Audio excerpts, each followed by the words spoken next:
ያኔ ነው ጥርሴ ውስጥ ያስገባሁት። ያኔ ጀምሬ ነው ዘንድሮ ዋጋ ያስከፈልኳት።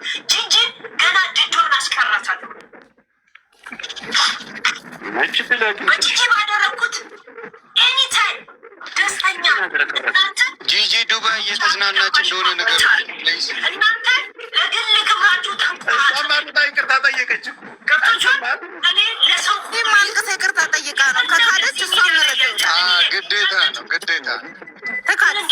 ሁሌ ቆሙ የሚያስብ ሰዎች ነው። እኔ እዚቹ ሚዲያ ላይ ባለውበት እድሜ ማለት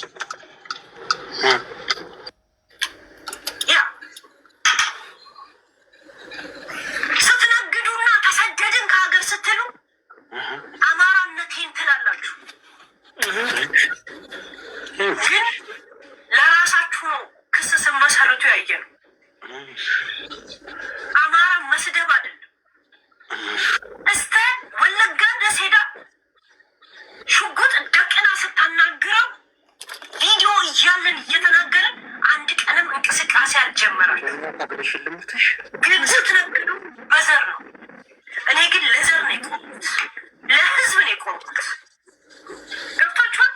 እቺ የምታዩት ምጥርጥሬ እናንተ ያላረጋችሁት እኔ አድርጌያለሁ ነበር። ለህዝብ ቆማ ነበር። እንደ አንበሳ አምጡ ስትል የነበረች ሰውዬው ለማን ብሎ ከሀገር ተሰድቶ አሁን አንቺ ስለምን ለህዝብ ቆማ ነበር። አንበሳ በፈለግሽበት መንገድ እስኪ ማን የተሰደደ በሷ ሀገር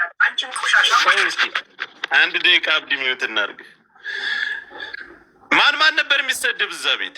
ሌላ ቤት ፎቶ አላት ምናምን ብላ ሄዳብኛለች። ትቀልዳለህ እንዴ? እኔ ብዙ መረጃው አለኝ። ከፈለገች አውቀዋለሁ። መቤቴ ስትለምን አልቅሳ እያለች ስትለምን እንደ ግለሰብ የግለሰብን ትተን የህዝብ ልጅ የሆነውን ከነካሽ በኋላ ምን መፍጠር ያስፈልጋል? እንደዛም ግን የቆምኩት ያኔ ለእብናት መጌጄ እህል ስሰጥ የነበረው ለወሎ ስሰጥ ነበር። እኔ ሰሜንን አላውቀውም። እሺ ያ ለግሎ ክብር እንደቆሙት ምን አለ ከመጡበት ማህበረሰብ ቢቆሙ እንዳ ለመጣበት ማህበረሰብ ሆኖ ስንት ነገር ከፍተታገር ለሱዳን ነበር እስከዛሬ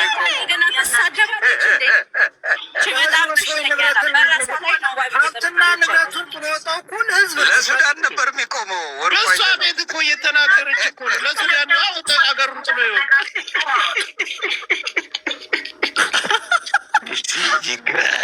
እሺ ያ የሚነገረውን ነግሬያቸዋለሁ። ከዛ በኋላ የፈለጉበት ሰማይ ቤት መሄድ ትችላላችሁ። አንዴ ነው ከልቤ ቀረብ ብዬ ሰው ማናገር። ያን ካልተረዳው ስሜቱን የማይረዳን ሰው ከዛ ሰው ጋር እኔ ምንም ስመላለሳሉ እዛ ሴት ያ ጨርሻል። እስከ ዛሬ በሰው ሞራል ላይ ስትጫወት የነበረች ዝምባም ዛሬ ስለ ሞራል ታወራለች። እንግዲህ አብዲ ሚዩት አድርገው። በቃን፣ ሰለቸችን እንዴ በቃን። ቆይ እንስማት ታልቅስ።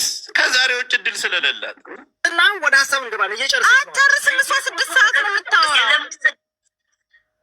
አመት ነው የምታወራው። ጠብቋት እንዴ 6 ሰዓት ነው የምታወራው። በምን ስራ አላት እንዴ?